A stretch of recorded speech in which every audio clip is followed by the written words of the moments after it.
Hello. I've been asked to talk about the use of talking heads as an assessment tool.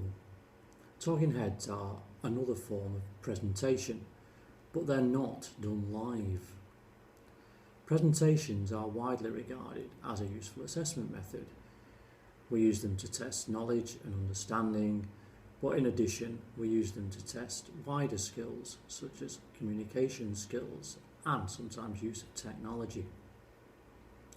However, sometimes students don't do themselves justice if they haven't had much experience before. Some of them are plain scared. We get some or all of the common problems identified by Dr. Gerard Sharpling at Warwick University, amongst many others.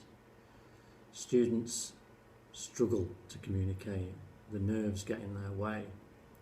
They struggle sometimes with the technology that they're using, and this distracts from the actual presentation. They focus on the visuals and making it look pretty and not on the content and not on the verbal message that is so important. And sometimes, because we want a record, we then video them, which makes it even more scary. An alternative is the talking head. What a talking head? Well, this is, although actually I've videoed slightly more than my head. It still develops communication skills. It's still using technology, although at a very simple level that reduces that distraction and that fear of technical failure. They're very easy to do on a phone or a tablet. This is just on my phone. Technology the students are familiar with. Students still need to plan. They still need a structure. They still need to rehearse. But now they can focus on the content with less to worry about. They can self-evaluate the video, repeat it, re-record it, get it to a level they like, hopefully without a hesitation like that.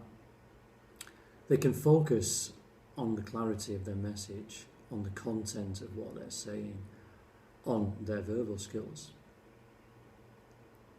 Just as a tip, get them to show you their ID. But be aware, sometimes it'll come out backwards. Then you know you've got the right student. You've got a record, of course, because it's a simple video format that can be submitted into Moodle or uploaded onto YouTube, or just emailed to you. Talking heads then provide a step before throwing students in onto live presentations. You can give them formative feedback on their communication skills and set them up for doing live presentations further down the line. The second use for talking heads is actually for the lecturer. They're a good way to share instructions or to give feedback to students or simply to say hello.